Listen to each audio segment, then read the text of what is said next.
4 നേരം തിന്നാൻ തരുന്നുണ്ടല്ലോടാ, കുഞ്ഞിന്റെ കാര്യങ്ങൾ നോക്കുന്നുണ്ടല്ലോ. ഞാൻ വിചാരിക്കും അതെങ്കിലും നടന്നു പോകുന്നുണ്ടല്ലോ. നമ്മുടെ ജീവിതം ത്യാഗം ചെയ്താലും കുഞ്ഞിന്റെ വിദ്യാഭ്യാസം നടക്കുന്നുണ്ട്. പിന്നെ ആർക്കും നമ്മളൊരു ഭാരമാവുന്നില്ലല്ലോ.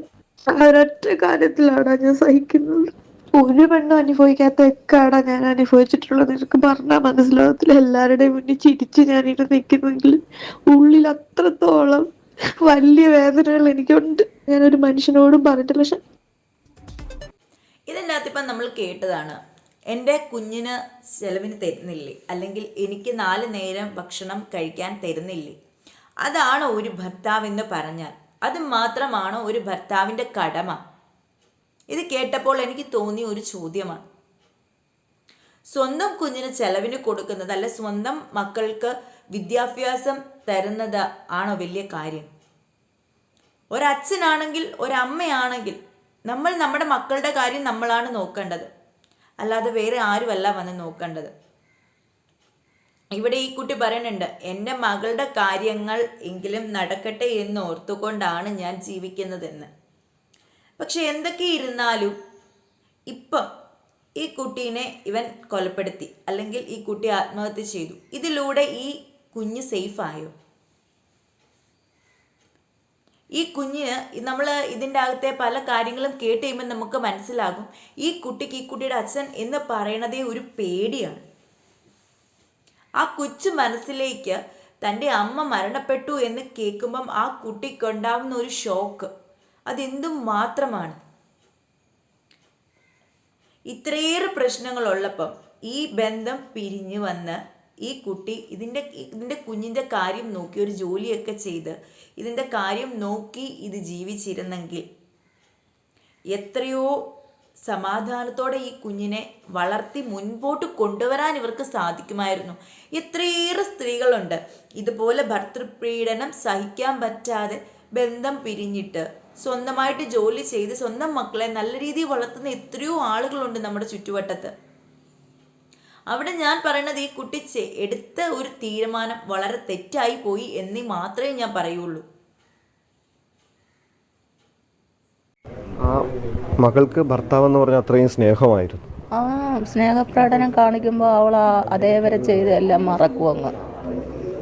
മോളു അതുല്യ മോളു എന്നും പറഞ്ഞ് കെട്ടിപ്പിടി, അത് അങ്ങോട്ടോടെ എനിക്ക് പറയാൻ പറ്റത്തില്ല. അങ്ങനെ കെട്ടിപ്പിടിച്ച് പ്രകടനമൊക്കെ കാണിക്കും.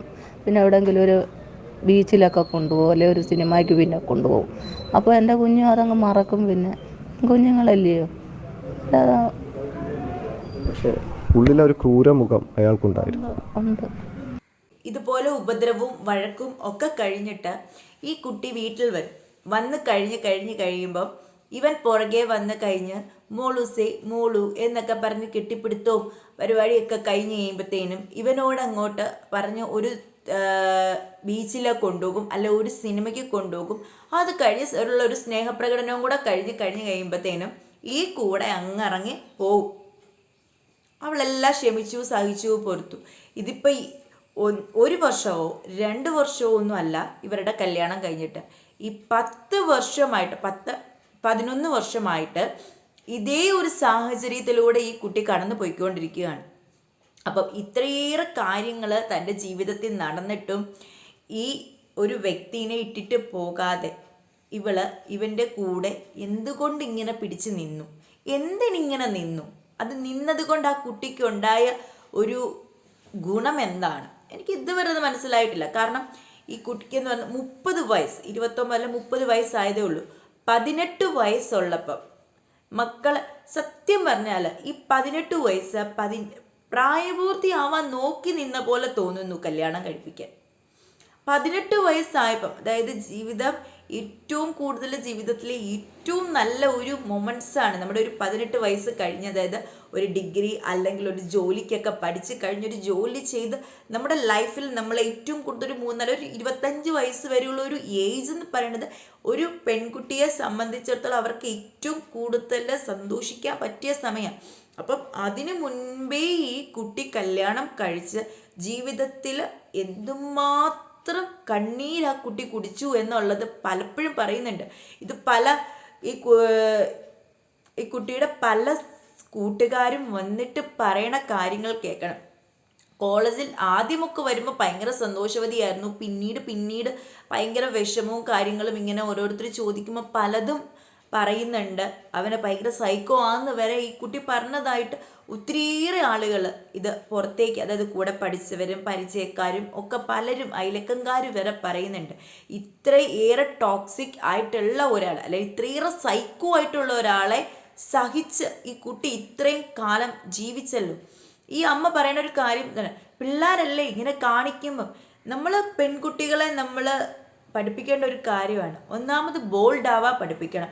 രണ്ടാമത് തെറ്റ് കണ്ടാലും അത് എന്താ പറയുക, ഇങ്ങനെ ക്ഷമിച്ച് സഹിച്ച് എല്ലാം അങ്ങ് ഉള്ളിൽ ഒതുക്കി അടക്കി പിടിച്ച്, അല്ലെ മറ്റുള്ളവർക്ക് വേണ്ടിയിട്ട് ജീവിക്കാനല്ല, അവർക്ക് വേണ്ടിയിട്ട് ജീവിക്കാൻ. അവരുടെ ഒരു നമ്മൾ കല്യാണം കഴിച്ച് കഴിയുമ്പം നമ്മൾ കാണുന്ന ഒരു പ്രവണത എന്താണെന്ന് വെച്ച് കഴിഞ്ഞാൽ, കല്യാണം കഴിച്ചു പെണ്ണിൻ്റെ വീട്ടിലേക്ക് ചെന്ന് കഴിഞ്ഞാൽ ഭാര്യ എല്ലാ രീതിയിലും ഒതുങ്ങിക്കൂടണം. ഭർത്താവ് അവരുടെ സ്വന്തം വീട്, അവരുടെ ഇഷ്ടങ്ങൾ എല്ലാം നടക്കും. ഭാര്യ എന്ന് പറയുന്ന ആള് ഒരു പെൺകുട്ടി കല്യാണം കഴിച്ച് ചെല്ലുമ്പം അവളുടെ എന്ത് നേച്ചറാണോ, അവളുടെ എന്ത് ക്യാരക്ടറാണോ അത് ഫുള്ള് മാറ്റിയിട്ട് വേറൊരാളായി തീരുകയാണ്. നമ്മളായിരിക്കുന്ന അവസ്ഥയിൽ ആണ് മറ്റുള്ളവർ നമ്മളെ അംഗീകരിക്കേണ്ടത്. അതിലാണ് ദാമ്പത്യ ജീവിതത്തിൻ്റെ വിജയം ഇരിക്കുന്നത്. ഇപ്പം എൻ്റെ ഭർത്താവ്, ഞാൻ എൻ്റെ ഉള്ള ക്യാരക്ടേഴ്സും എൻ്റെ കാര്യങ്ങളും അക്സെപ്റ്റ് ചെയ്ത് ഒരുമിച്ച് ജീവിക്കുകയാണ് ചെയ്യേണ്ടത്. കുറേയേറെ ക്ഷമ വേണം, സഹനം വേണം, ഇതെല്ലാം വേണം.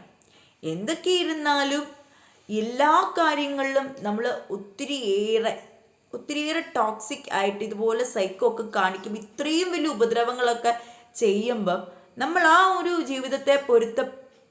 ജീവിതത്തോട് പൊരുത്തപ്പെട്ട് നമ്മൾ മുമ്പോട്ട് പോവുകയല്ല ചെയ്യേണ്ടത്. അങ്ങനെ ഒരു സാഹചര്യം വരുമ്പം ഈ കുട്ടി പറഞ്ഞല്ലേ, എൻ്റെ സ്വന്തം മകളുടെ സുരക്ഷ അല്ലെങ്കിൽ ആ കുട്ടിയുടെ ഒരു ഫ്യൂച്ചറിനെ പറ്റി ഈ കുട്ടി കൂടുതലായിട്ട് ചിന്തിച്ചിരുന്നെങ്കിൽ അത് ചെയ്യേണ്ട കാര്യം എന്ന് വെച്ചാൽ ഇത് ഡിവോഴ്സായിട്ട് ഈ കുഞ്ഞിൻ്റെ കാര്യം ഇച്ചിരിയും കൂടെ മുമ്പോട്ട് നോക്കണം. ഇപ്പം ഏറ്റവും കൂടുതലായിട്ട് ഒരു വല്ലാത്തൊരു സാഹചര്യത്തിൽ എത്തിപ്പെട്ടിരിക്കുന്നത് ഈ കുഞ്ഞാണ്. കാരണം ഈ കുഞ്ഞ് എന്ത് ചെയ്യുമെന്ന് നമ്മളൊന്ന് മുമ്പോട്ട് ചിന്തിച്ച് നോക്കിക്കേ. കാരണം അതിനെ ഏക അത്താണി എന്ന് പറയുന്നത്, അതായത് അതിന് ഒരു റിലീഫ് എന്ന് പറയുന്നത് അതിൻ്റെ അമ്മയായിരുന്നു. അമ്മ ഇപ്പം മരിച്ചു. അതിന് അച്ഛനെന്ന് പറയുന്നത് ഒരു പേടി സ്വപ്നമാണ്. സഹോദരിയുണ്ട്, അവരുടെ ഫാമിലി ഉണ്ട്. അവർ കുറേ കാലം കഴിയുമ്പം അവരുടേതായ ലോകത്തേക്ക് പോകും. ഇവളുടെ പാരൻസ് ഉണ്ട്. എത്ര കാലം ഇവരുണ്ടാകും? ഈ കുഞ്ഞിൻ്റെ എല്ലാ ഒരു സാഹചര്യത്തിൽ അവർ ഉണ്ടായിരിക്കണമെന്ന് നമുക്ക് ഉറപ്പില്ല. അപ്പം ആ കുഞ്ഞിനി മുമ്പോട്ട് ചെയ്യാൻ പോകുന്ന സാഹചര്യങ്ങളും കൂടെ നമ്മൾ അറിയണം. അതിനുണ്ടായിരിക്കുന്ന ഒരു മെൻ്റൽ ട്രോമ എന്തും മാത്രമാണെന്ന് നമ്മൾ ഓർക്കണം. അന്നേരപ്പം ഞാൻ പറയുന്നത് ഇത്രേ ഉള്ളൂ. ഇത്രയൊക്കെ അവൻ കാണിക്കുമ്പോഴും കുറേയെങ്കിലും ഒക്കെ ബോൾഡായിട്ട് നിന്നൊരു തീരുമാനം എടുക്കാൻ ഈ കുട്ടിയെ കൊണ്ട് കഴിയണമായിരുന്നു. ഇതിൻ്റെ അകത്ത് ഈ സതീശൻ എന്ന് പറയുന്നവൻ ഒരു ഇന്റർവ്യൂവിൽ കുറേയേറെ കാര്യം, ഞാനൊരാളുടെ മിണ്ടുന്നതോ അല്ലെങ്കിൽ ഞാനൊരു കൂട്ടുകാരോടെ പോകുന്നതോ പുറത്തു പോയി കഴിക്കുന്നതോ റിലേറ്റീവ്സിൻ്റെ കൂടെ പോയി കാണിക്കുന്നതോ ഒന്നും അതിലേക്ക് ഇഷ്ടമല്ല.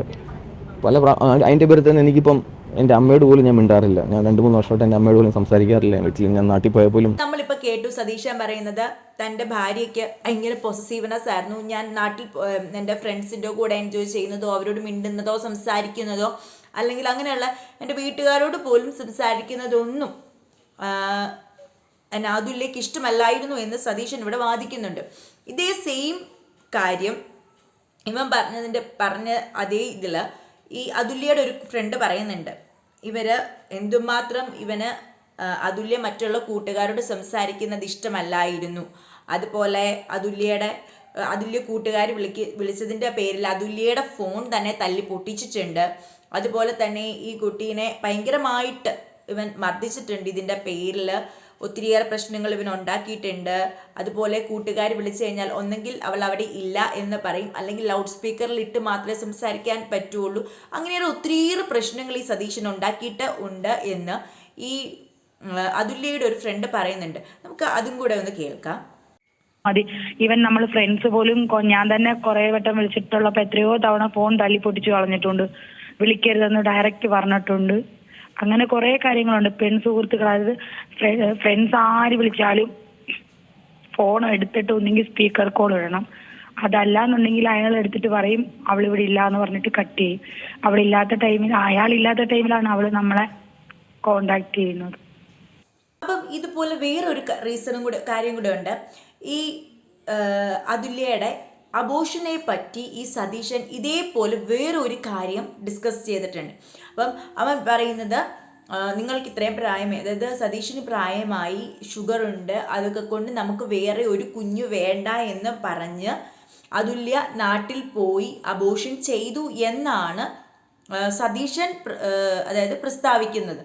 പക്ഷേ ഇതേ കാര്യം, ഇതിനെപ്പറ്റിയുള്ള കാര്യങ്ങൾ ഈ അതുല്യയുടെ കൂട്ടുകാരിയുമായിട്ട് ഷെയർ ചെയ്തിട്ടുണ്ടായിരുന്നു. അതായത് സതീശനാണ് നിർബന്ധിച്ച് ഈ കുഞ്ഞിനെ വേണ്ട എന്ന് പറഞ്ഞ് തള്ളിവിട്ടത്. അതുപോലെ അതൊരു ആൺകുഞ്ഞായിരുന്നു, അതിനെ ഞാൻ കണ്ടു, എല്ലാവരും പറയണ ആ ഒരു സിറ്റുവേഷനിൽ നിന്ന് ആ അതായത് അതുല്യക്ക് ഉണ്ടായ മാനസിക ബുദ്ധിമുട്ട് ഭയങ്കരം ആയിരുന്നു എന്നും ഈ കൂട്ടുകാരി ഇതിൻ്റെ കൂടി ചേർക്കുന്നുണ്ട്.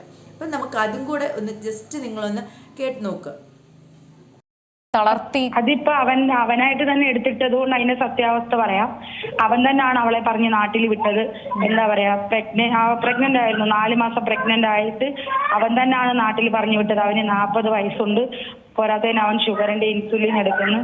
അപ്പൊ 2 കുഞ്ഞുങ്ങളുടെ ചെലവും കൂടി അവന് പറ്റത്തില്ല. മാത്രമല്ല നമുക്ക് ആരാധിക മോള് തന്നെ മതി. ആ വോയിസ് എന്റെ കയ്യിലുണ്ട്, അവൾ എന്നോട് പറയുന്നത് ആരാധിക മോള് തന്നെ മതി, ഒരു കുഞ്ഞും കൂടി വേണ്ട എനിക്ക് എന്നുള്ള രീതിയിൽ അവൻ തന്നെയാണ് അവളെ പറഞ്ഞ് നാട്ടി വിട്ടതും. മീൻസ് അവള് ഇവിടെ വന്ന് നോർമൽ ഡെലിവറി പോലെ ആ കുഞ്ഞ് ഒഴിവായി പോയപ്പോ അവൾ എന്നെ അടുത്ത് പറഞ്ഞതാണ്, അതൊരു ആൺകുഞ്ഞായിരുന്നു, അവൾ ആ കുഞ്ഞിന്റെ മുഖം കണ്ടു, ഒരു ആൺകുഞ്ഞായിരുന്നു, ആ കുഞ്ഞിനെ എന്താ പറയാ ജീവിക്കാൻ വേണ്ടി വന്ന ആ കുഞ്ഞിനെ നശിപ്പിച്ച് കളഞ്ഞോളം എന്നൊരു പേരും കൂടി അവൻ കാരണം എനിക്ക് കിട്ടിയവളാ. അങ്ങനത്തെ ആ രീതിയിൽ അവള് സംസാരിച്ചിട്ടുണ്ടായിരുന്നു. അവൾ ദേഷ്യം വരുമ്പോൾ അവൾ ഭയങ്കര, അവൾക്ക് അമ്മയ്ക്കും അറിയാം അച്ഛനും അറിയാം, അവൾ ദേഷ്യം വന്നാൽ ഭയങ്കര ദേഷ്യമുള്ള നമുക്ക് കൈപ്പിറ്റൊക്കെ എടുത്ത് നോക്കും. ഇതൊന്നും അല്ല, ഇനിയുണ്ട്.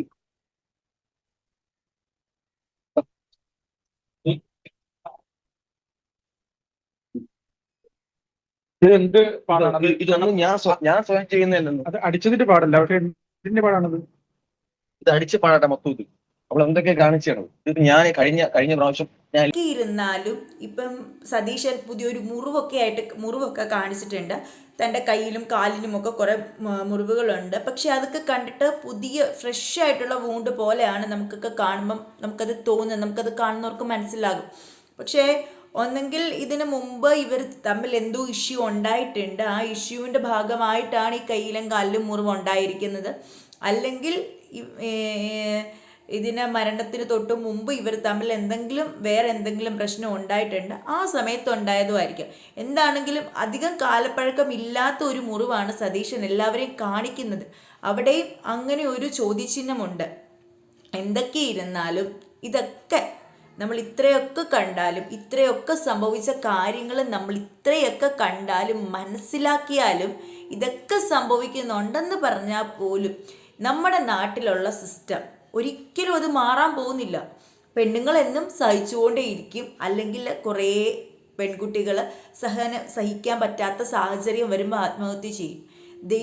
എനിക്ക് പറയാനുള്ളത് ഒന്നേ ഉള്ളൂ, നിങ്ങളുടെ മക്കൾക്ക് അങ്ങനെയുള്ളൊരു ടോക്സിക് റിലേഷൻഷിപ്പാണ്, അതിൽ മുന്നോട്ട് പോകാൻ അവരെ കൊണ്ട് കഴിയുന്നില്ല എന്നൊരു തോന്നലുണ്ടെങ്കിൽ ആ മക്കളോട് പറയുക, സ്വന്തം ജീവൻ നശിപ്പിക്കുന്നതിനേക്കാൾ ഭേദം ആ കുഞ്ഞുങ്ങളെ തിരിച്ച് വീട്ടിലേക്ക് വിളിച്ചുകൊണ്ട് വരിക.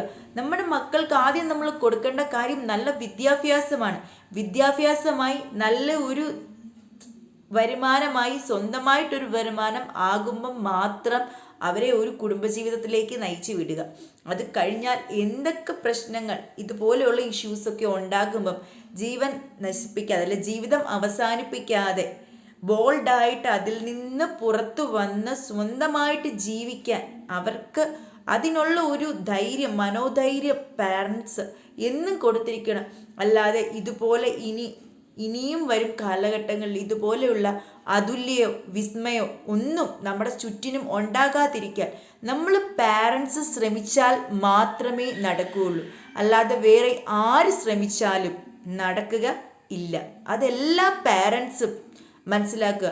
അതുപോലെ എല്ലാ പെൺകുട്ടികളോടും ഒരിക്കലും ഇതുപോലെയുള്ള ഇഷ്യൂസ് ഇത്രയേറെ കാലം ഈ കുട്ടി സഹിച്ചിട്ടും ക്ഷമിച്ചിട്ടും ഇത്രയേറെ സ്ട്രഗിൾ ചെയ്തിട്ടും ഈ ഹസ്ബൻഡ് വന്ന് ക്ഷമ പറഞ്ഞ് ഒരു സ്നേഹപ്രകടനവും കൂടെ കാണിക്കുമ്പം ഇറങ്ങി പോയി പിന്നെയും ഇത് സഹിച്ച് അവസാനം ഒന്നെങ്കിൽ അവൻ്റെ കൈക്ക് തന്നെ തീരും, അല്ലെങ്കിൽ ജീവിതം അവസാനിക്കും.